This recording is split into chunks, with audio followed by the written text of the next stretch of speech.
The alternative Digitalk. Real issues, real talk. Hi Rogers, can I ask you something?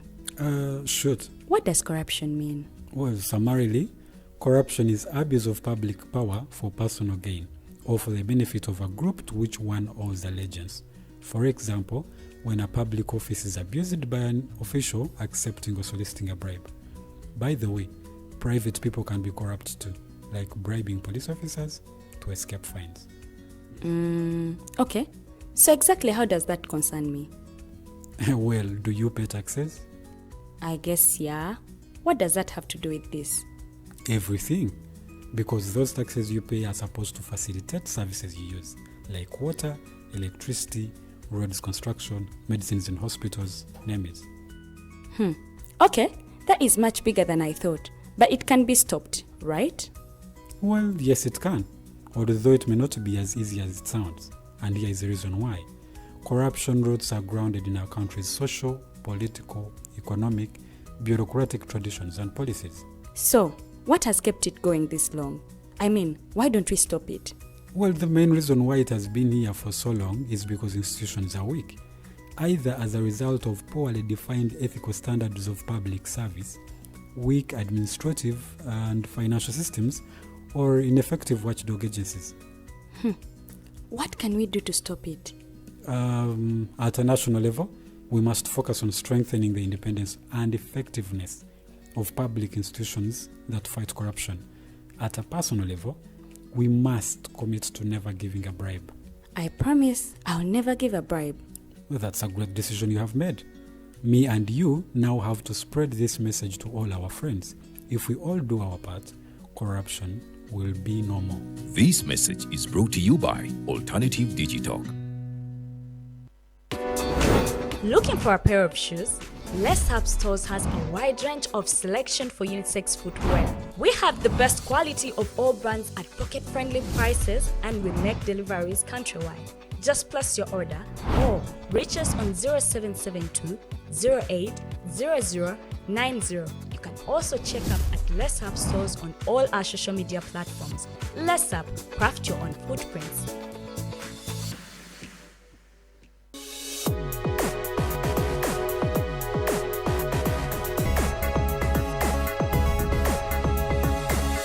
The alternative Digitalk. Real issues, real talk.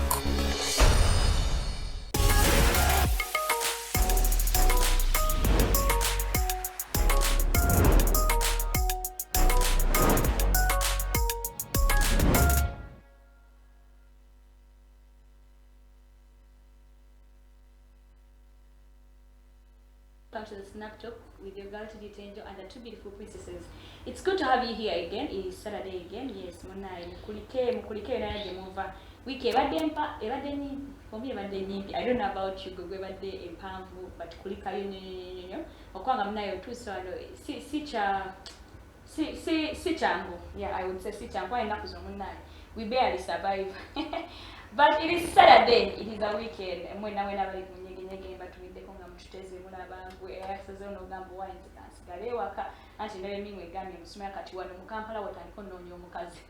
So for abasigadde Kampala apparently they are trying to say we are the wives to be. Anyway, today we are going to be talking about something very, very interesting. As you know, we come here to talk about relationships, we talk about family, we talk about a number of things.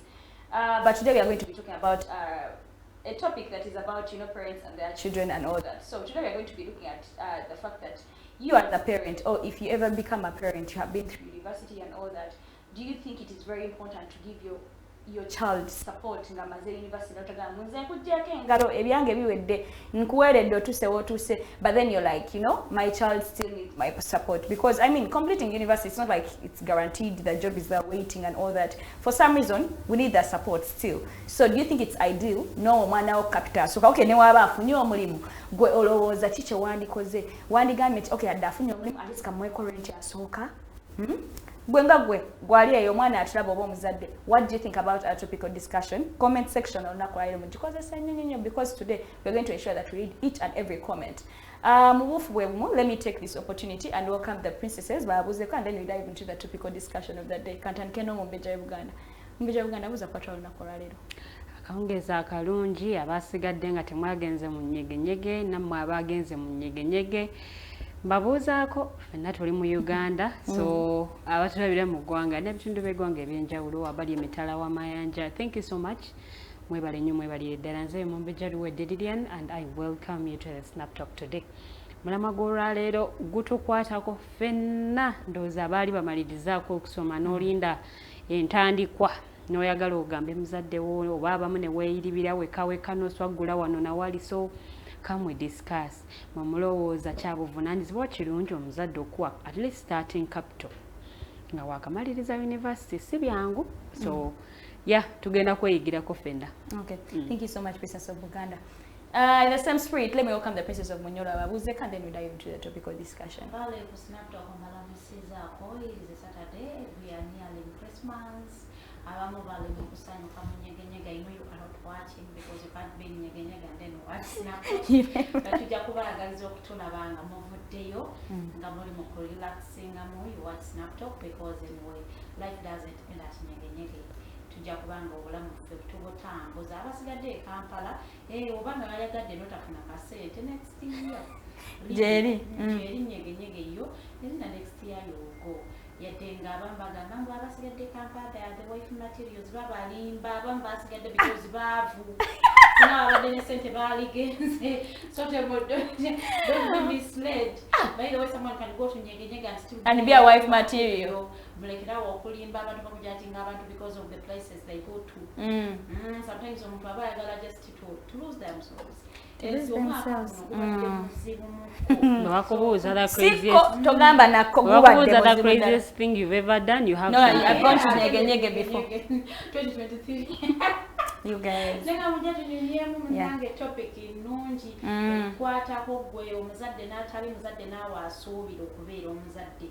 Would you just stop omwana amaze university ngamba kati nze gwe nkujjeko engalo nkutadde endo tabaale ensi oba osobola okumuyambayambako n'omunoonyezaako ku connection here and there n'onoonyako mu mikwano gyo you see omwana wange yamaze university talina mulimu onosobola okuba nga omuyambako because after university ffe tetubeera tetulina gwe tumanyi. We are just trying to make friends kati ate emikwano gye tuba tulina nabo baavu sometimes aba yakatandika okukola. I mean these are the people you have been studying with tebabadde nti bagagga nnyo so would you just let your kid be oba gojagamba kamuyo ka capital omwana angesagala mu employ agenda abeera employer akozesa abalala. Okay, thank you so much, Princess of Munyoro. Nekano kankayiseko katini for the women abali mu nyegenyege, please represent us well. Kwaga dozolaba ebagambira mutima banonya housewives and all that. Smile basigadde kamba bambi mu representing ebulunje balemelo oza mwenna abagenze mu nyegenyege, you know. Anyway, I've seen whites omusajja abeera mukulu nenga chabere wabazadde be nga kuze nenga list abeera mu garage y'abazadde be, you know, at least obanga ba sharing a bill list n'abazadde because I mean the bills that side it's something else. But in Uganda it so happens that buli amala university abeera yagala kivaamu yetongole and all that, it doesn't matter oboli mukazi oboli musajja. I love the fact that people in studios today, all of us Tramala University. So I think if we don't mind, we are going to be sharing just a little bit of, if we are free with that, a little bit of how life was for us when we completed university. And then we get the people out there. You never know, they don't know that even, you don't want to get a capital to start up something after university. So Wamala University has life for you. Like, abazadde, did they come in? If they didn't come in, okay, how was life for you generally? Just in a summary. Life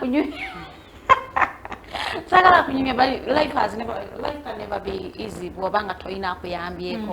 Because me after university, I don't remember my dad paying for me rent or giving me food or helping me with some things. So nanonya unayiribawe munejigana and I had to do these small jobs. So all abanze wentanyo gamba abantu nti for as long as omulimu gukuyamba surviving that they do it. Yeah. Because you can never know what is going to happen the next day. Because I remember going and working at Heights as a supervisor, and then I knew they were giving me some kind of salary at a good job, but then I could do waiting in the evening, because in the evening it was a high-end restaurant in Averaba. Because bakasitoma ab'amaanyi butips ng'oyinza okunyukayo n'emitwalo gye10 olunaku nga bakutipinze ng'okoze ku tebbe ennungi so nga ngenda neekolera obwa waitress olw'eggulo nga njijjako taaga ya supervisor nga nteeka so my manager loved me nga amanyi mbu njagala okukola kumbe wayagala sente njagala kutipu buli obujjira so life can never be easy naddala bw'omala university and you are waiting for the job you studied for kijja kukubeereramu kizibu because emirimu giba tegiriiwo naye nze kyensobola okukubiriza nnyo ba graduates akaliwo okusooka okakole first survive because what we want nsomye emyaka ena gyonna nkologo olwo n'abalina phd nga babikola nga bali mukola emirimu gyekasuubira nakusuubira so life tebeera nnyangu ng'omuzadde takuyambyeko because now babadde nga bakusasulira ka school ka rent babadde nga bakuweerezayo ka upkeep ak'okulya naye sawa nti tebukyajja olina kuyiriba weyiribira Kampala you either go back to your parents oba osigala Kampala notandika okulaba ensi ng'omuntu omukulu so it is always up to you naye oba amanyira ebintu bya century byakuwa you will go back to your parents because tojja sobola you know Kampala si nnyangu bw'obanga weesaasira buli lwe weesaasira sobola kumalako ku Kampala kuno because toyina agenda kuwa ate naawe weesaasira you either go into sleeping with men because bajja kuwa sente oba ogenda weeyiribire akasenteko sobola okubanga osobola okwefeedinga you can sustain yourself naye nga ate toyina nnyo akusongako nti nze oyo omubezezaawo. Okay, thank you so much, Omumbejja. You guys, it's why they're not easy to bring your life here on air, but thank you so much, Omumbejja, for accepting to bring your life here on air. Omumbejja, how was life like when you completed campus, wetongo there, how was life like? Nali sinneetongola, nali sinava waka, but I remember when we had just finished. By that life, you still studying. Ebintu byanguwamuko, like ona tebikaluba nnyo nja kusabayo nja kola bwenti ne bwenti bana tugamba course waka biki ebyo wetaaga printing a documents ezo sente jazisaba omuzadde naye bwe twali tunatera okumaliriza. I remember talking to my sister and we're like and then what next? What are we going to do? So there were opportunities of ushering. Simanyo baaliwo omwana atakola nkoko kagigi akatandikibwako naye obuzibu twa usheringanga emikolo oluusi nga mu violate kati jjukira okyabeera waka olina okunnyonnyola twabadde tu usherizo waliwo olulala lwe twatuukako saa 8 ogw'ekiro nga balina dropping abaana basooka beewala fe ab'okumpi ffe twasaba mbu basooka abeewala ne basembyayo ffe kati nga balina okunnyonnyola omuzadde so it was a little bit hard though of course ka experience okafuna omanya nti ebintu ebimu si byakkakeeka olina okubiyiribira. Remember my first job abampa 15 olunaku omulimu ogwo nga jukira banconnectinze kwe kuli transport naye like per day it's 5,000 and then the person would give you 3,000 nakugamba byalete bitambudde bulungi kati ng'ebbiri zitazimalayo you understand and then because my mom had a business so I was like ngende naye nga mami tayinza nakukkiriza yadde n'omulundi n'ogwo okole naye beerawo naye weeyiribire obulamu bwo weenoonyeze like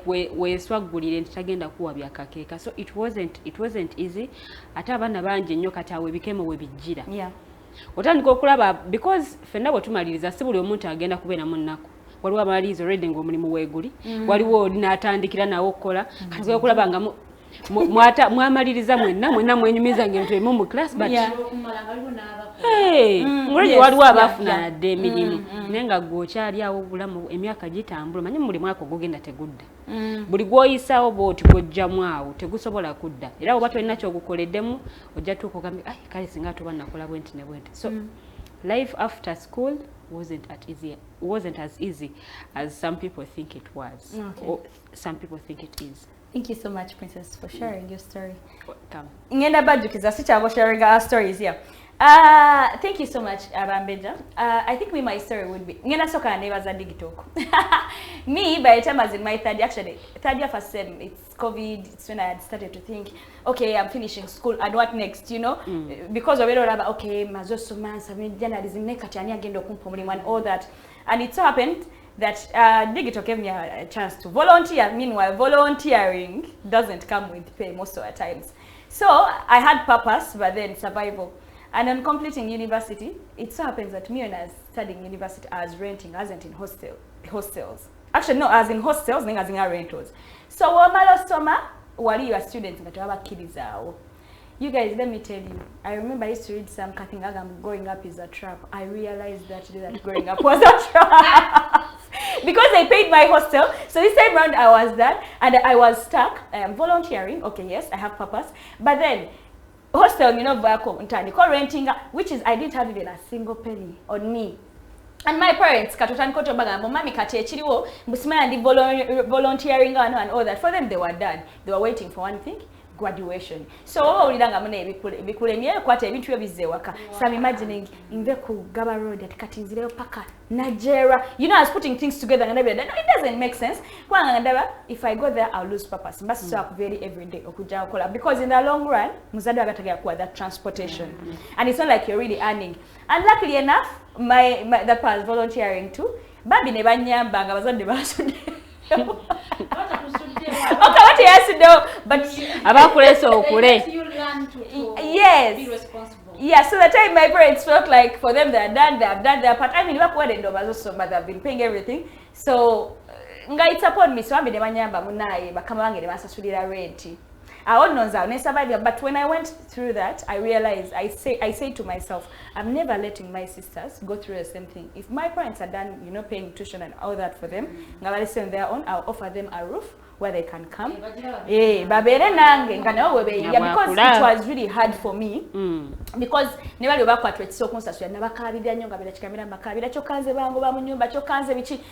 so I said no, that won't happen to my sisters or something, me as an elder sibling. So the question is, to our viewers, do you think it's necessary for the parents whenever they standing? Because I mean, money cakes is ebimuli ebya sente bichichi rush them bitereka nemba ku university and you give them that support, you know. Poze nga bazikuwanga gwazeterekera mu kakebeko. Omanyi sente gyoteresezwa muzadde eba n'ebizibu bingi. Buli wafuna ebizibu gy'atoolako. Kati Mumbejja. Kamulinda amalirize. Mumbejja.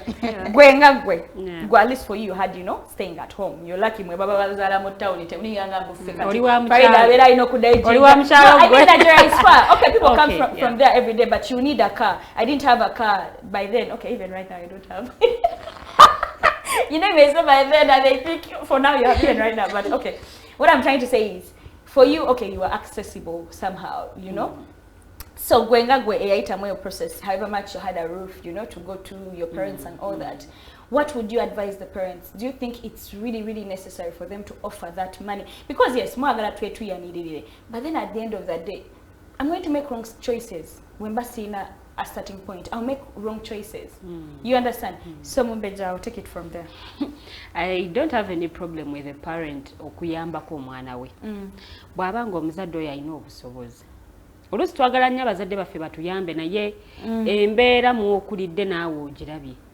Fees wa kutoba eva balina okugoba omuzadde okusasula oba ziba mbiwaguwagu oba sinakindi ova mu ttaamu n'oyingira ttaamu empya nga tanaba nakumalayo fees wa ttaamu eri enkadde. Omuzadde ngoyo tosaba mukanda kumugamba nti mpa capital. Because naawe embeera ogirabye ekyokulya muwammanta kiwammante okusoma olabye nga kutoba. Ate bw'obanga gwe mukulu olinayo bato beno wansi abakyasoma. Abakyetaaga okufuluma, mulimu aba senior 4, mulimu aba senior 6, mulimu abali ne mu primary. So kati okwata that capital atamu aliko okusasulira banne fees atamuwe gwe. Ndabanga it's a little bit disturbing, especially to the parent. I know vunanyizibwa obulala ate gwe naawe oyagala ka capital ako. Bw'abanga omuzadde yeesobola, it's okay for me omuzadde okuyambako omwana we. Because ensi yakyuka, ensi bo mwe baakulira ebintu byakyuka bingi nnyo okutuuka kati ate ffe we tuli. Nti ebyabwe yi wasomanga oluusi ng'olidde omanyi n'okumanya nja ku at least njatambuzaako ebbaluwa zange wano na wali nga nfunye omulimu. These days abaana basoma bangi. Ennamba efuluma nnene. Si ffe namwe tugenda kufuna minimum offices ezo. Because tusoma ebintu nja kusoma amateeka balooyo already bangi. Olwo be baatikkira bangi. N'abakyafuluma bangi.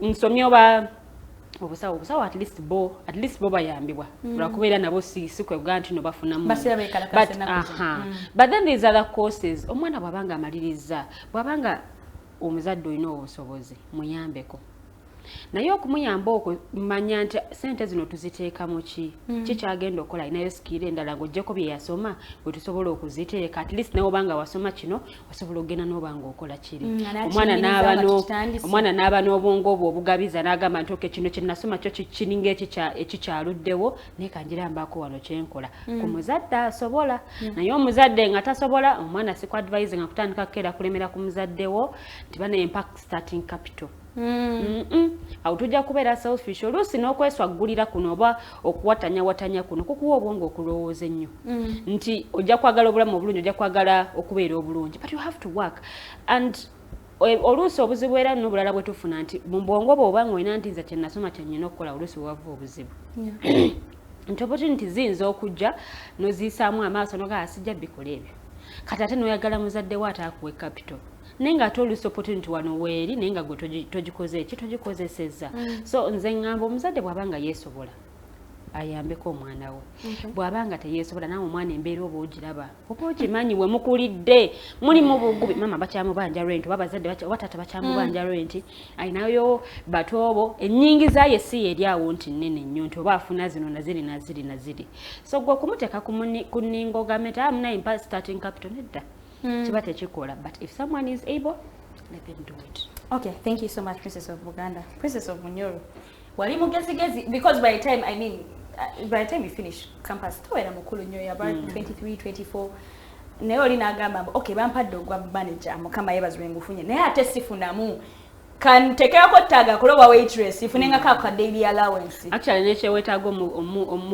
omu praising irako she studied something in school yes namala nakola te something over different exactly ate nakikola emisana sigama inze yakoze education wange bandabe nga mpube mmere bikino siso abikola kature atenga bagamba tula kreti eyabia bakugamba ngo situle ebitabo ngowoza mbo bizitowa kati tula bia atazitowa nga bakulagira okulagira zitowa soma you guys but you know you started this yeah it doesn't matter abawala ngabisa sanga yego yenda boss wananda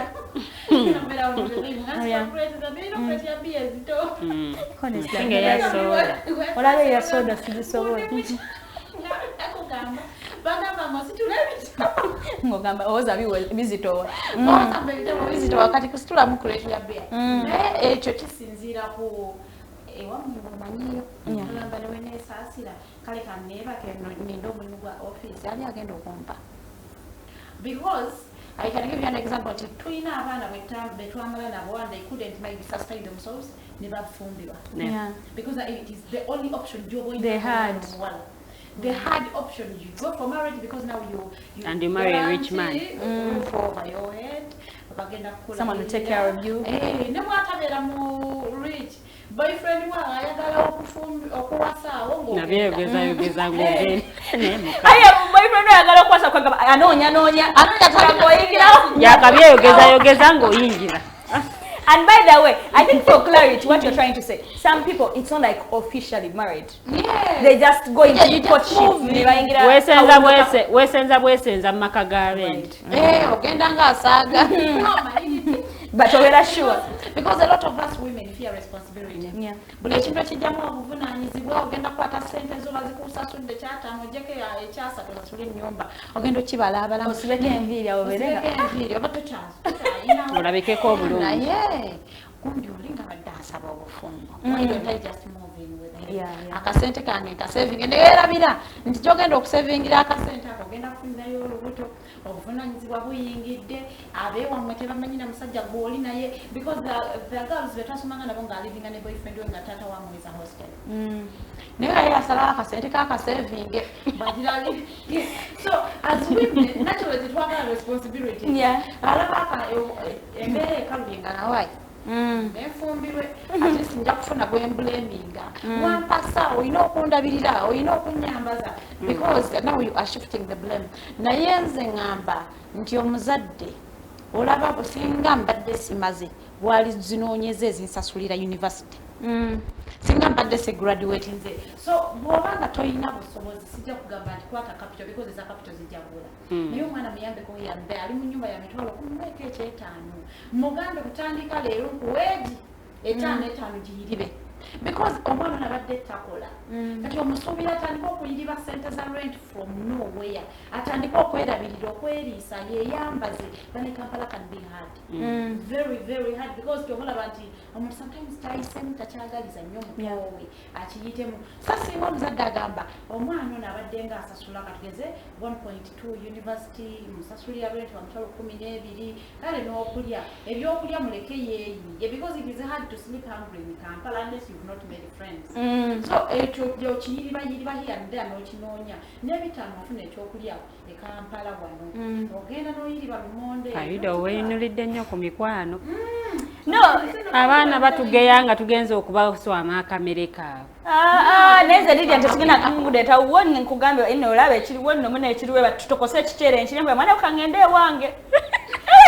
I mean it's the only option I have olekerawo okubeera n'emikwano emingi ennyo because bw'obeera n'emikwano emingi togenda kweyabiza bonna so it is very hard for them to help you. They do not understand the situation you are in. So bw'obeera n'omukwano gwo gw'obadde naye gw'okuze naye these people understand you oba musuze enjala mwenna they know there are people who will not have tankubidde simanyi kyemmanyi talina ssente agambaddewo n'50,000 wano kanzi kuteereko nze nfunye ekyokulya those are the friends we have we need them because gyebali we need just to make them you want someone to trust you and you trust them kubanga abantu gyebali mweno Uganda mukwano gwo naye ng'akutegeera nnyo agambayo yadde nze mmanyi takola yadde takubye essimu tali okay nze remember naye mukwano gwange twasoma naye from Senior 5 I have IRM so kati ye yali akola ka business akake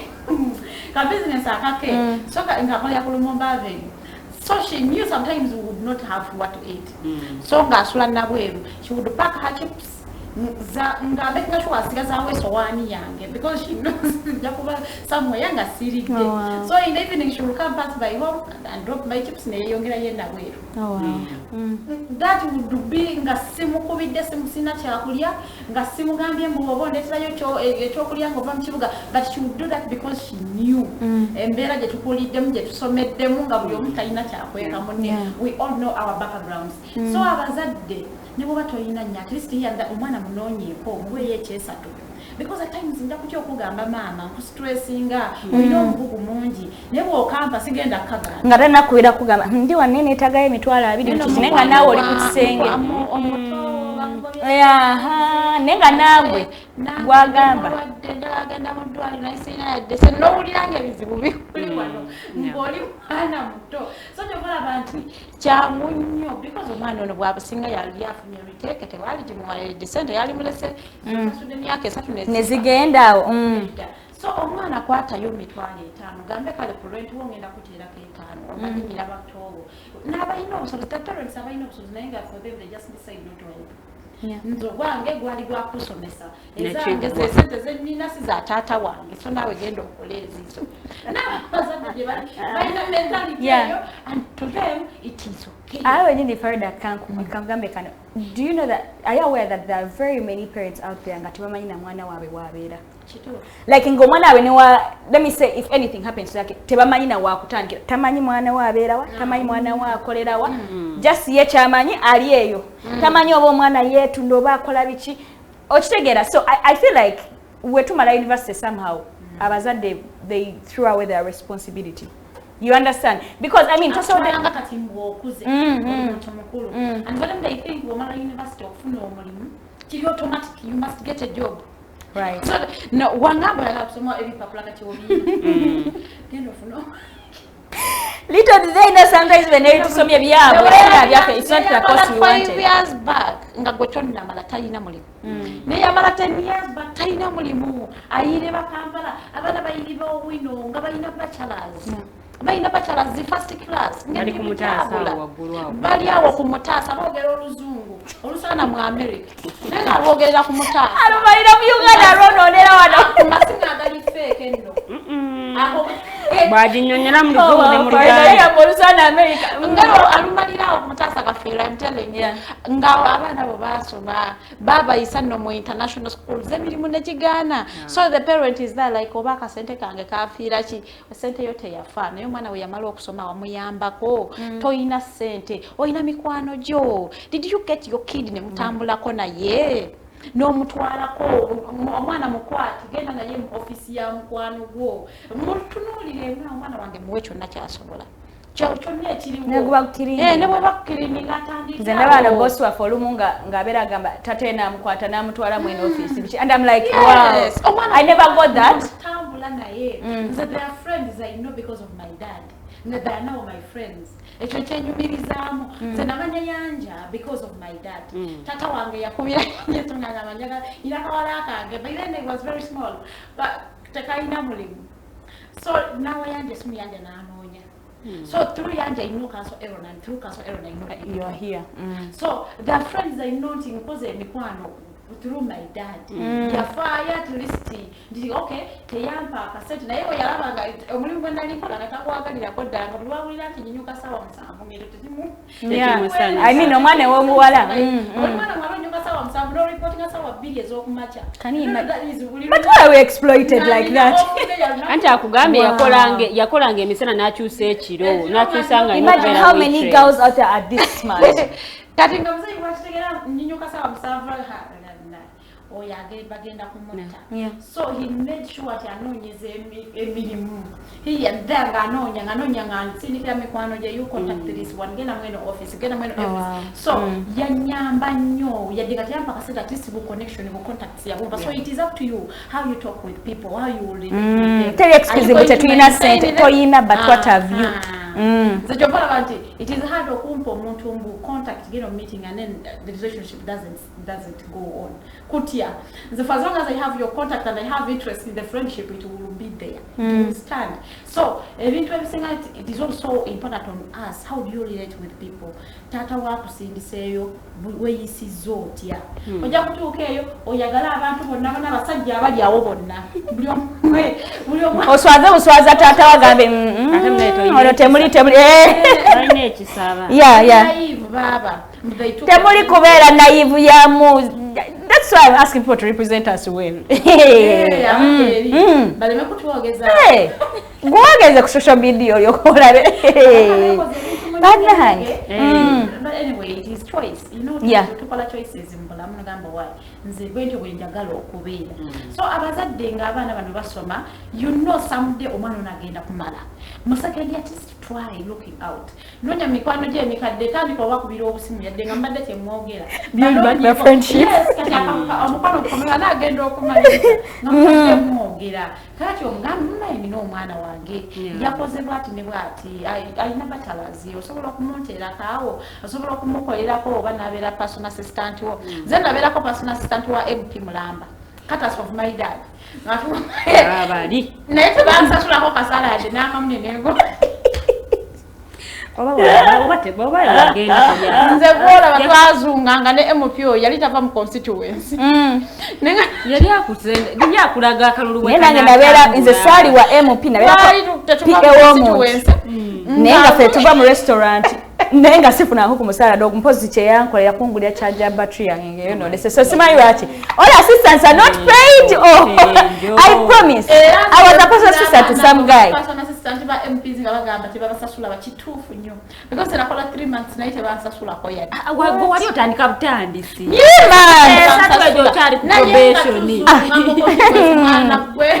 nga twebakasawa ttano ne muzuka nga emaze twasula mu restaurant edinya netuzimalayo naye nga omusajja oyo tansasula sala kumwogera linnya tujja kunoonyerezaako negoba nze yagenda okuwulira nga negoba ddanga sikyakolayo so wabeerayo nga abo abantu bwe batyo naye abazadde kitukakatako okuyambako tukamean for our kids banaye tuba twakatandika okukola ensi tuba tuyingira mpya tumanyidde ensi ya kusoma va wakagenda ku university you see, it is totally different ngoma ze campus because olina okunoonya obulamu, you need to survive.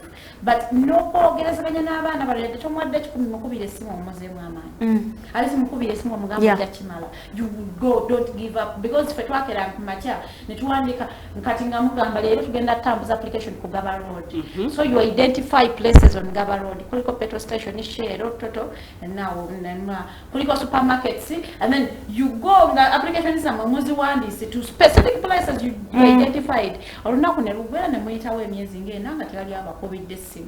Naye weetaaga essimu eyekuzzaamu amaanyi, because at times you break down. Nogaa naye nze anyway kinnyo. Naye weetaaga essimu eyekuzzaamu amaanyi from someone you trust. Nogaa olaba muziri wange agambye nja kimalako. Ate balaida buno story omuntu bw'akuwa. Bulina engeri gye bukuzzaamu amaanyi, nange bwekyo bwe nali. Namala okusoma ne you might think tekalina kye kakola naye kalina engeri gye kakuzzaamu amaanyi. Nogamba olaba naye yakikuba nange njakikuba somehow omuntu n'alemerako naye omwana n'omuteera ensi akuteera ensi yakugabana ensi ejja kugabana mbwese okugabana nakujjako engalo ye nalabira ddala ng'ate ye yakola nnyo kati gw'olabika ng'azanyira mu maanyi ago ge yakola kati wakatandika okukola ne batandika okuweereza batoobo nobeera ne badeni nga nnene nnyo nga n'akasente kali wakakafuna tekakumala naawe kukumala naye nga amasimu tegakuggwako kati muzeeyi yagambye ngulira engatto sirina ngatto zakuddirayo mu ssomero ate sirina uniform ate muzeeyi yagambye ngulira ebitabo kati n'ogulira nga badeni gy'oyina gwe yakati yingiramu ekususeeko esusse ate bw'ajja mu kayumbako nga waguze ku bintu sente ozimalira mu kugula bintu nga batobo bonna bakyali wane andole kati zensula wansi nobalina kugula bintu ntu bya fansi mu mizindaalo smart oguze smart asanga olina lampolda sima yanga wali kati eno balubu tekumala olina balubu ne lampo ne wane noguze you guys, me, I feel like, for some reasons, I feel like I'm in class. So I don't know to our viewers, are you learning something? Because the society, ndabi wano comments already zize abana bagwenze overview nti olina agamba okay mnonyezo obulamu Uganda bwanyi, because believe it or not, in Uganda it so happens that everyone has studied, like everyone has a bachelor's and my dear no nonya PhD nga there is no job opportunities tesigenda berawo. So how do you strategically place yourself? She has shared her story and personalized and put it in Kuteko. I love because I feel like as far as Lilian was saying that omuzadde wabata ina busobozi, I wouldn't want pushing and all that, which I totally understand. But even when you don't have busobozi, how often do you hear from your child akugament, even a call that is encouraging will push me and go man and manyet, okay, things are not really okay, but I'll be there. Me in my house, the coach I have on the TV, it's my mom that bought it for me. I think if she hadn't, trust me, even up to now, you guys know how much I promised myself to buy a TV and I never. Even up to now, I wouldn't be having a TV in my home. You understand? But okay, my mom came through and I go, okay, laptop. You guys, laptop sometimes, or you know, coffee, and all that. So she came through and I go, you know, she put a brick to my life. She doesn't pay my rent, but at least yes, you understand? So, parents, I have just got on Teangel connections where balenyo sime akalimkata nsokujja. Ezo calls them to pressurizing nazo zachi ate kati munno bamugobye kusomero nze no sityeba kennaku zino omutwe gunnuma okufa obufi munnaye ne mwanyolowoza ate zonna tezafudde ebyuka. I mean, why are you doing that? Can't you just call and just encourage me? Because I am not sharing with you what I'm going through because I probably don't want to break you. I just to don't feel want like, to stress yes, you, to like, stress you. Yes, like, but okay. I also have problems. You figure it out. But again, because you do not communicate what you're going through, they assume you're okay. So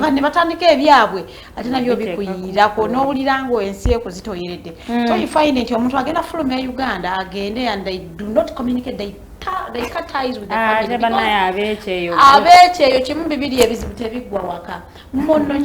those kids are out there.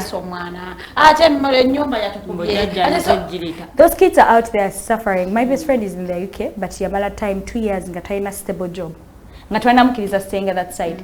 Nenga aberaga chokanza abera bankubira amasimu and all that. I know someone aliye ne achanonya mulimu gwagwao naye anoonya mulimu. You understand? So imagine nga you have those calls and all that. Abana abeero nga babona.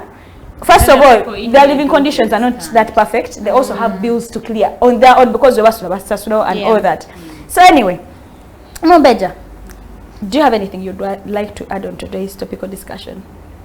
Mine goes to parents because abazadde oluusi tebenkana nza okuba ne muzaddewo ng'akolera mu katale obanga ebintu ng'ebyo. I think parents betaaga okuinvolvinga abaana baabwe bye bakola.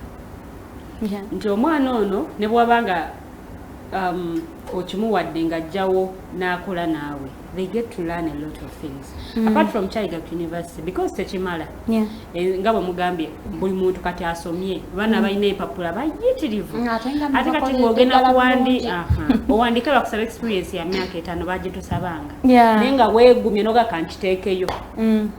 Imagine omulimu gumu bagalako omuntu omu abantu 12 atana kusaya myaka 10 nga myaka 10 wali mu high school myaka 10 ejise nali mu high school 10 years experience no 5 years John Saba I was in high school university I was in high school you understand kati nolabye ddala ng'omwana tasigaza kyayinza kukola omwana ono mwagazi sigwe ng'omuzadde kyokola ayinza okumaliriza nno nga kyakoze because tulabeka abaana nga ebimu byakola muzadde we yali akikola because ensi kati yatabuka mwe mwasomeranga oluusi emirimu gyabangawo because abaana basomanga nga bakimanyi ngenda ku applyinga ono nawali nga afuna omulimu naye kati mukwano wa applyinga nga Farida wagala n'otambula ku Gaba Road n'ozimalayo n'ogenda entinda gy'owulira ebitongole eyo nayo n'obimalayo n'otambula n'ogenda wano nawali buli wamu essimu n'ogicharge nga buli second efujjo ne bw'osaba volunteer tebakuwa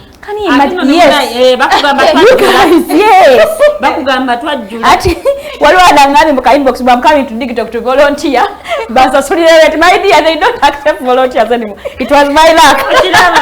Sama abazadde yagazisa omwana wo kyokola omwana ono afune entandikwa wanaatandikira nti ne bwana abanga alabye akalimu katono tonna jagenda akapplyingire tajja kutuulaawo alere nga yalinde gomwe capital balinde omulimu gwe yasoma because bw'otuulaawo okulinda naye bakuwa ebintu bigenda kutabuka ensi weeri yatabuka dda bw'otuula okulindamu ate gundi ampe knock those doors. If you have the chance, knock those doors. Bw'ogenda mu internship, utilize that chance. Yes. Waliwo abaana bangi abasigaddeyo gye bakolera intani oba si kyo ne wotasigala at that particular moment. No day after. Maaso eyo nga waliwo avudde oba sobola okuyita naye omwana yakolera wano intani yali yeeyisa bulungi yali akola bwati ne bwati naye gwogenza okukola internship wakatuuka mu okola internship naye bonna bonna abavubuka mu mutula mu office emu bamaliriza otandise okuyingira mu office endala olinga alina kyonoonya kye baakutuma gwe mu butuufu empisa zo bwe wagenda okukola internship wavaayo bakwekokkola ne bwono yagala entandiko oyinza obutagifunayo because at times eyo gyosooka okunookinga noga okay kanookinga wano because wano wenakolera intani bamanyi naye gwe bwe wagendayo waleko oyonoonye muzadde wayinza n'oconnectinga mu bifo ebyenjawulo naye n'ogenda n'onoona bwonoonye n'otandika okutatana erinnya ly'omuzadde because abazadde abamu agaana okutwalayo ng'amanyi omwana we ono nja mutwala nswaze ono nja mutwala simwesigamize gye alimu oba engalo empanvu ebintu bwe bityo n'atya n'okukonnectinga ne weevuma kyokka kitanga alina connections naye lwaki tanconnectinga naye ng'oluusi waliwo ensonga abazadde abamu bw'abanga talina connection eyo na mwana we kanchireke kitobe n'ensi eno kirowooza nze ssente naninga nzijja ku muti. Those are the statements our parents make. Kamuleke naye ensi emuyigirize kamulekere ensi ekole bweti ne bweti naye n'omwana wo if anything happens to them era ojja kwekuba mu kifuba singa namuyamba oba singa nakola bweti ne bweti kale nalina omukisa oba nalina obusobozi so bw'obanga okisobola kikole akatono ako yongerezaako because nakatandika okukola oluusi tutandika okukola nga n'omusaala si mungi osasula enju kale tugeze ya mitwalo 15 bakuwa emitwalo 20 oba 2 osigaze emitwalo 7 emitwalo 7 olina gitambuzaako omwezi guno oyingire transport biki ebyo kuliko transport kuliko kulya oyambala oyawusibeko kale kaviiri sabuni ogule ne ku bintu ebyomu nnyumba mwana gwe ewetagayo aka TV mwana asasula amasanyalaze n'amazzi kyokka muzadde wakuweza muto wati tebamanya ewuwo gy'osula akweza muto batulaga muto oletayo ze tugenda okulya abera responsibility yogwalina omuliisa kakati bamukuweereza tebamanya ewuwo kale n'olyokola bange ensi efunze kweko kusanga abaana abawala nga bakoze ebintu ebitategeerekeka ajja genda anoonya omusajja alina ssente agattaganya obulamu because we've seen abazadde abamu nti otandika okukola nga atandika okukendeza ku buvunaanyizibwa bwabanga bano abadde abaweerera fees tagenda kugula bitabo tagenda kukola ki tagenda bawa pocket money omwana afuna emitwalo 2 mwezi alina okujja ku rent wa 15 naye gwe oyagala atwale obuvunaanyizibwa buno ogula bitabo ogula engatto ogula ensawo ogula kimuwe pocket money genda omukyalire ku mitwalo 2 mu ebiri osuubira agenda kukola atya obulamu bukaluba n'alaba nga bikaluba era anoonyaayo pulaani bbi yeefa kinensi dakiika 5 ngenda kuba nfunya dakiika 5 2 ngalina mu nsawo yange ate tewali najja kumanya and by never manya who cares even it's my body my right my life your body you're right but ababana kibaluma muri mutima and on the outside it's like omuntu alabanga obulamu bumunyumira naye muri bwatuulamu nakubya you know how it feels to sleep with someone ow'emyaka nkaga ata like eba unyoboka the older people nase kulimba ne bwa kadde bijiddemu wa omuntu akula unyoboka dembate mukimanyi ekituufu abaana akasususu akobukadde naye nga ye muntu asinga ne taata w'obukulu ye muntu gwe weebagajje anti agenda zikuwa. You do not know how it feels. That's how people get depressed. Yes. They want to commit suicide. Kabade happy. My dear, the things they are doing to survive, that's what I'm imagining. Na tuke ensine mutama. Na kama na yenga chenyo. Kanchite, juvemo. Nenga sometimes ino muzadde yali badde alinako kasobola okumuwa. Na yenga aja ku finding out. Aja kweyiya. Mufenga twakula. They'll figure it out. Statement eza fenga twakula. Tetwavaamu ne mulowooza nti mwe byasabya mwe mwali mu nkyasa kyabiri ate bwe bakuliranga nga asomye buli asomye abeera n'omulimu buli anti osoma omanyi abasomanga babanga bato. There was a time ku TikTok omwaka guno bakatandikanga wayitawo ennaku Bino olaba omuntu omwana eyesse naye nga yabadde okay ng'akoze kabu challenges abuteeseeyo weekulira ng'agamba yesse so ng'omuntu yeebuuza people needed to investigate abaana bano lwaki bali mu kwejja mulamu bwensi abaana bwe bali mu kuliving obulamu bwe mutamanyi nako nti mumanyi surface mubalaba bulabi so omuzadde yeetaaga nnyo okubeera very present yadde muwala wo mukulu yadde mukazi mukulu nga ffe wano ne waba mutabani wo ne waba mutabani abaana bali going through depression because it is hard to survive in Uganda even those who are outside Uganda but Uganda is hard. Uganda is hard to survive nadanga toyina mulimu oguli permanent ngokola oyiriba wano na wali okera genda mu kibuga kati toyina mulimu gukakasa gokola naye kale oli mu kibuga very many youths nga yakera na postinga tuna postinga gwe na postinga bag na wafuna yamubuza how much webera yetano na mugamba 70 wa mugamba I want it nga taina na duka mbo batula wano nagenda nasoka najinonya mu kibuga nga yegwa akola imagine how is that child going to survive atanga bagamba abana simanyi when will they cater for it abana bageza ko that child komintiriza amana akafuna ka enjawulo yange y'omutwalo mama nakuba essimu okitegeera munno bamugobe bakubye. No, so you just not fair by the way. Yeah. Because now you do not know how they are surviving. I don't know waliwo abayomba. Mukola kyeyo. Bana bafuna emirimu bo banjawulo ki? Lwaki bo bagifuna? That's so cruel. Ono yabadde mu kifo ekisooka asomera. Yeah, I got that. Ate ng'obwongo bwanje. Mama buli mwana yagudde lwaki sigwe yakulembedde. Buli mwana alina laki ye bannange. So abazadde beetaaga okubeera nnyo very present mu bulamu bw'abaana baabwe yedde nga tomuwadde ssente at least mukubire oyogereko naye. Make them your friends. Bannaye ensi sekyali nnyangu nga mwedda. Okunoonya emirimu kuzibuwadde omwana omuwala agenda kutambuza application sigamba nti yeegaba naye nga buli watuuka bosi amugambo ojja kunsinkana mu hotel sawa 2 ez'ekiro. So kakati omwana ono bw'abanga obulamu yabukoowa ng'akooyo onoonya omulimu don't you think agenda kugivinga in? Obviously. Twali wano n'omuwala ng'agamba mbu ye buli wasaba omulimu abasajja baagala kumwebaka and I'm like you are not alone where you go why making it a big deal yeah everyone faces that okay not everyone but it's common yeah most of us who have asked for jobs and usually it never ends because they threaten to take away the opportunity they gave you all the time so even if you give in at the start bakuwa omulimu ajja kwagala abeere nga akya benefitinga for as long as you stay in the company ojja kubanga owaayo services ezo kubanga zezakuweesa omulimu kati otandika okwekyanga nga n'akalimo pa naye nga wekyanga kuki osobola okwekyanga olaba nga omusajja akumanyidde akugogolera But anyway, due to time, I don't know if you guys will have standout comments, but I want us to also look at.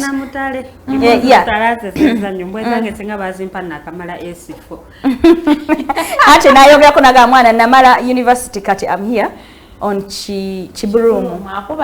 Which is a Webale mutale munaye. That is fair enough. Then you know how many people you left this Swingabo. Other than people who love slaying. Yeah. Ate mutwina n'abaana balina mentality bamala omuweera bunyina amala osoma yena alowooza nti yina kufumbirwa. Yeah. Ati because kati bw'akola ekyo omuzadde kuba n'abaddako mwe bapanishinga oli mulamba gwe nasomesa nyambi eki omukulu bw'akikola mwabaddako wansi olunyiriri olugoberera mwe musinga ogwa mu bibonereza ebyo oba ne mu kubonerezebwa okwo nga omukulu yakikoze. Yeah. I think while we tell the parents anyway and do kubide because it's factual. We have been there. I mean, we have gone through that, and I personally appreciate my parents for being there for me emotionally, and her parents. She mentioned her parents. I know Nalong is always there for you. She mentioned Nagamba mututwale kumirimu jamwe sometimes because you never know what I learn. I have seen young people that are being innovative on what they do and they're doing better off. Yes, you know Gugana, but right now they're doing something with their lives because they probably learned anything. So I would like to encourage with the youths in Uganda, honestly, there is no jobs. So here is a tip for you guys. Try to be innovative, try to be as smart as possible, as creative as possible. I have seen content creators na surviving a content creation. Let's be smart. I mean, but let's create the opportunities. Some of the people oli abere yo nagamba mbunze smile mujambula bichi okay but what is the plan B? Abazadde they are absent. What is the plan B? Kwanga naona agenda kucheyo. Things may not, turn out like you wish them to turn out. But what is the plan B? Yes, Oshegera. And also, in the my example, me I started to volunteer when I was in my 3rd year. I was a semester. Okay, a semester before I completed. I was in my 3rd year, 1st semester. So I started to volunteer with Digitalk. And even when I started to volunteer, when they were retaining people, I was part of the people they retained because I stayed for a whole year as a volunteer. So, while you still have the parent supporting Okyali ku university, look for a company just sort of kwesibako. You start to volunteer. So at Eyamalirirza soma list, someone as well kuira omira amana abadde na femyezi wejiti like atumu retaining tumuwengayo kanowe but then you thinking of volunteering nga byayononese dda omaze osoma buli kimu okitegera. Yes, some jobs you just need to volunteer. Olina akulana yo mwana mulungi, I like how she does this and this. Olina akwa opportunity because katika ngeze FM Digitalk, we go to different places. You never know how many people we meet. We meet prominent people and all that. Someone will want to work with you. Nengo li volunteer ku Digitalk. Yana sasa leka tuleme kubera ina comfort zone abazadde and all that. And also omuzadde usually our boss tells us we should learn to talk to our parents. Omuzadde agena kuteka ku pressure probably because you've not shared of what you're going through and all that. And even when you share nakugamba nenze simayanga nakuwerera lwaki bichi do not be put down. Stand still omugambe olaba gwe nawe oli mukulu. Okay, not necessarily that. What I'm trying to say is this, guys. You guys help me say what I'm trying to say. Because what I'm trying to say is this. Do not make wrong choices because you probably want to make your parents proud. Because in the long run, what does it benefit a parent because of food decision, because of the choices you made, because your parent needed money and then you went into for an old guy who had HIV and before you know it you're affected and boom, mzade ona kuzika. There is no parent yanjagadde okuzika omwana we. Omuzadde otaliyo. So life is hard, but be smart. I've been inspired. By the way, I've worked with Farida for quite a while, but she shared just usually ngatugamba butono. I didn't know what she just shared, and I am learning. In my head, I'm like, okay, so maybe a waitress or something. And you guys will be there dissing in some waitress. Oh my, you make us a uniform. You guys, hey, be humble. Those are the things yes. Ani agotula mu dduuka lya jjajja banda baawo banange bese banabo kukamu nzikira omwana yamala graduate yamala okutikkirwa n'agenda ewa mama we mu katale ngayambadde ngageze mwebaza. Yeah, that was priceless. I promise. Yeah, ati nengamba bameka basobola okukola ekintu nga kino omanyi nga bwe twewanika eri obeera eri ng'oli mukutagala naku oyo mama omulaba omuganda wa mama wange let's be humble banange abaana universities bakozesa ebintu kambabuulire ku graduation nezituuka n'atandika okulaga nti ye atali kirasi abaavu ne mumaliriza okutikkirwa weerabiddeyo naffe akakajanjalo anyway twali tesobola kukola nako lwa nsonga nze kasimu ng'ava mu nnimiro n'avuga ekimotoka kye nga ne botusi enkyafu najja ku ssomero so you know kyagenda kujja abalaganze banaye ndi mulimi ensomeseza abaana bano ziva mu kulima twachala tugambe njala batwalire wali sente zawera ba Farida so I mean what's wrong with that you cannot even do it so abaana nabo naffe tulina okwekubamu omutima omanye waffe si birungi manya jova for musomesa waffe yatugambanga nga tuli mu senior section mujja kujja wano mwesigule ne bannammwe naye bw'oba weebase mu blanket yo otunulirako obusiisira obuli ewammwe not necessarily nti waliyo obusiisira naye embeera y'ewammwe ogiraba nga tonatandika kutuuka otuule n'obuno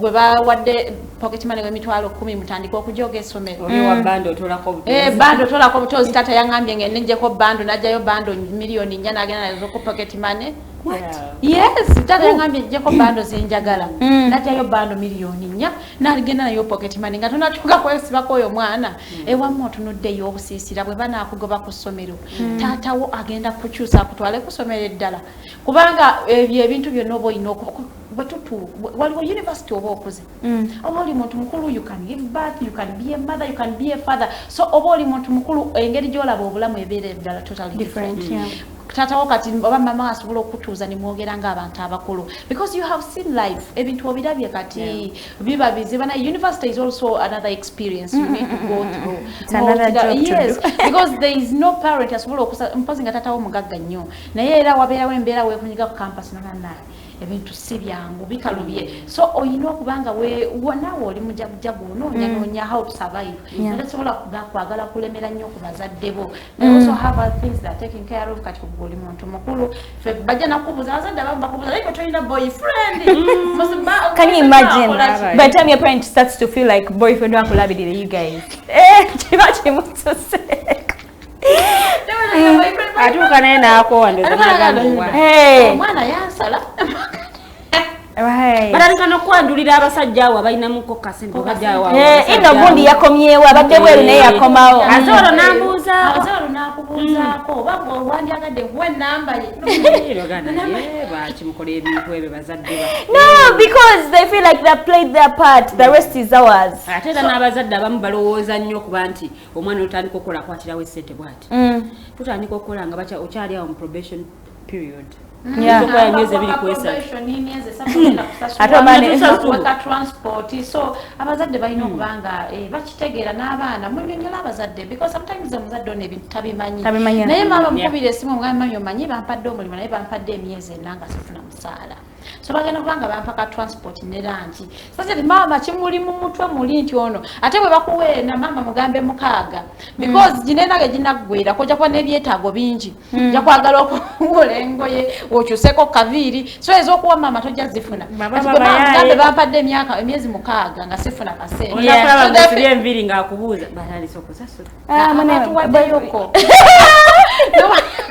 twakozeeyo twagezeeyo kwatubire twayeetaano so omuzadde abeere ng'amanyi kikyoyitamu mubabuulire because they're not angels tebagenda kubanga batuula awo ne babimanya mubagambe ate mukole emikwano egyammwe independently nga totambulira mu bigere by'abazadde bo make your friends ate mikwano emirungi fe muzeeyi yatutuuza ng'agamba those friends of mine are not your friends make your friends era nga n'omukubira esonga muli wa ako gundi ani yakututteyo that one is my friend toyina how do you even go there nga teyakugambye ogendeyo that one is my friend go and make your friends sigamba nti yalinga nnyo taafu naffe naye ng'ayagala without your dad can't you survive mikono gya taatawo nga tegiriwo tojja kubeerawo mwene ensi singa taatawo afa saawa eno because abantu abamu bakuyamba because batiririza taata wa amaaso singa afa will you survive so ebiseera ebimu abazadde mwogere sense oba facts eri abaana bammwe mubagambe ebintu nga bwe biri because buli lwobikkirira era ensi ejja kumukuba kuba ajja abimanya differently in a different way. Esomesa bubi nnyo ate nasigala nga kizibu kyo. But I think in your closing remark akataleke kakawandi balekedde abantu on digital time. Bamama abana Bona, you can summarize it, you can just put it together because I think it's not only the parents' responsibility. N'abaana bonga bo. I think abaana nga bwe tuyingira okumaliriza emisomo gyaffe, we need to intentionally make friends, to make an intention of friends. Nti ono mbadde nga tusomye naye kuva high school, but somehow era talina nnyo connections. So muno bwe tusoma, bwe tubeera ku university, to meeting abantu bangi nnyo. Wali weesibyeko ku muntu nga sigamba nti yali nnyo interested okubeera mukwano gwe, but you just go and kubeesibako because you know. Olaba your future. You do the calling, you do the texting, gwabakeberako because maybe ye talina kyakwetaaza naye olina kyomwetaaza. So omwesibako, you make an intention of friends because ojja kubeetaaga. Ayinza okuba eyo Nacho yanagamba naye muhalo nti yalina mpisa mbi kamuyitire ka opportunity ngayisawo nebbanga. So sometimes olina okubeera awo n'abantu they are not your friends, they are not your enemies.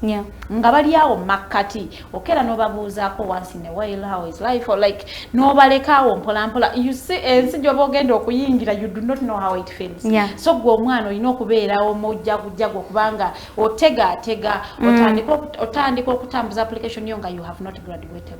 In your third year tandika okuja testimonials from your university, from the academic registrar, jayo testimonials tandika okuzitambuza kubanga biba biragayo CGPA laga it is only remaining with one semester by updating the results. So go and get your testimonials otandika ozitambuza tomanya era bwo graduate nga je watwala testimonial dayo.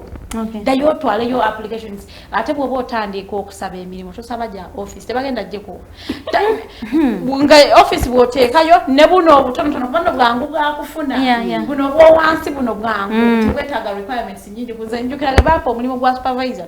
I didn't even have money or zo photocopying my documents, so na ina documents zange ngazayika mu juice somehow try to nywa. So I got those documents because my friend tapped on me like, when I take a supervisor, but the guy is my friend, I will recommend. So na kwata documents nenzi lukesh kumizaisa omunano gwemisana. Nesanga manager ga fuluma. Nenzi mukoza ngamba, oh, you are the Farida I've been talking about nazi kwata na seka. Now these are your documents. Yes, these are your documents. Now, okay, you can sit there and wait for me. That's how I got a job.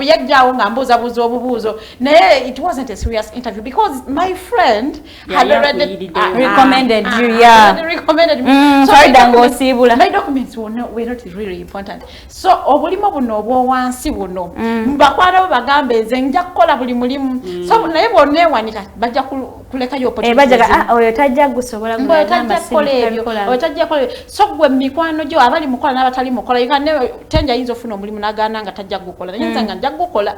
So abali mukunoonya emirimu no bagamba nze can do any job. Such that omuntu ajja kufuna opportunity agambe naye kuno Farida asobola ogweyiriba akuteereyo. So naye tetwewanika nnyo obulimu buno obwo wansi buno tubutandikireko nga batuyirira gye tusomye kijja kubeerayo. Thank you so much Farida. Omumbejja more seconds. Zajja kumaliriza nga ngamba abaana obanga baba kurecommendinze somewhere abeerako ow'empisa. Ojja kwebubeeyo recommending walala nga sigenda kusobola kubanga eri waleko oyo noonye ate buli woyonoona bakubira omuntu yakurecommending. Exactly. So bw'otuukayo munaye weeyise bulungi an opportunity comes your way, utilize it. Wonna oba ogenze ku assuringa somewhere ng'omukola ogenze kugwa bbeeyi oyitaayita ku meeza n'olya nga boogera ensonga eziri serious boogera ate netwetaaga gundi weeyimirize ewaawo weefuule ng'alina order gy'oyagala obbajjako obabuuzeeko. Beera very nice because mu mbeera eyo omuntu ayinza akawala kano kalungi because abamu batukwatibwanga ekisaana you're so young, why are you doing this ojja kukakana olusinga ofune mu naye gwe munaye otambula weefumula bwoti. I mean opportunities zinaava wanga gweoyitawo buyisi ku bantu. So abazadde nammwe kano kamwe faayo nnyo okubeera mu bulamu bw'omwana oyo muyambeko because ensi kati eri very wild. Abaana bagenda kukola ebintu ebitategeka ajja kuleeteranga sukaali naye nga tomanyi sukaali gyava osanyukira sukaali naye ng'omwana w'obulamu bwe buggwawo. Okay, thank you so much Omumbejja. I think like I said earlier, let's be smart. Nowhere safe, but the question is how do we survive? We have been through Gwewe Nana Itamo, but we have not made, okay, I'm not saying we have not made wrong decisions, but twekomyeeko on certain things. So you can also do it. A lot is happening, but you can do it. We have learned the comments. Yeah, I think those are the only comments that we read. Thank you so much for learning from us. Thank you so much for watching, guys. Just to remind you, this show, Wawa Jimmy is on Facebook. It's going to be on YouTube. Again, I will upload it on YouTube just in the shortest minutes.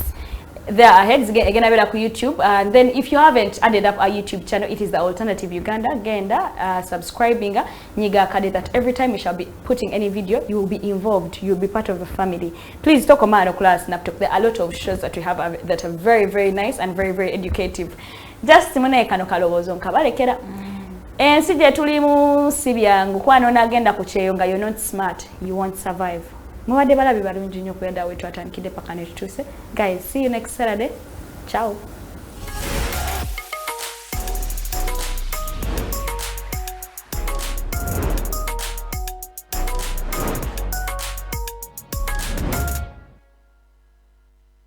Hi Rogers, can I ask you something? Shoot. What does corruption mean? Well, summarily, corruption is abuse of public power for personal gain, or for the benefit of a group to which one owes allegiance. For example, when a public office is abused by an official accepting or soliciting a bribe. By the way, private people can be corrupt too, like bribing police officers to escape fines. Okay. So exactly how does that concern me? Well, do you pay taxes? I guess, yeah. What does that have to do with this? Everything. Because those taxes you pay are supposed to facilitate services you use, like water, electricity, roads construction, medicines in hospitals, name it. Okay, that is much bigger than I thought, but it can be stopped, right? Well, yes it can, although it may not be as easy as it sounds, and here is the reason why. Corruption roots are grounded in our country's social, political, economic, bureaucratic traditions and policies. So, what has kept it going this long? I mean, why don't we stop it? Well, the main reason why it has been here for so long is because institutions are weak, either as a result of poorly defined ethical standards of public service, weak administrative and financial systems, or ineffective watchdog agencies. What can we do to stop it? At a national level, we must focus on strengthening the independence and effectiveness of public institutions that fight corruption. At a personal level, we must commit to never giving a bribe. I promise I'll never give a bribe. Well, that's a great decision you have made. Me and you now have to spread this message to all our friends. If we all do our part, corruption will be no more. This message is brought to you by Alternative Digitalk. Are you craving for that special meal that will entice your taste buds and leave you with lasting, thrilling memories? Look no further. Spice Island Bulenga has got your answer. Natural, fresh and delicious juice, the best meals. Don't miss our daily specials from Monday to Sunday. Pizza Wednesday, Saturday Pizza Bonanza, you buy one and take two. Come dine with us and feel the experience. We are located at Prime Shopping Center in Bulenga, Mitiana Road. For inquiries, call us on 0704111720.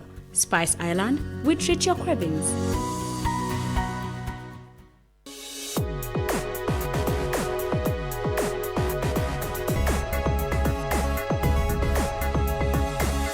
The Alternative Digitalk. Real issues, real talk.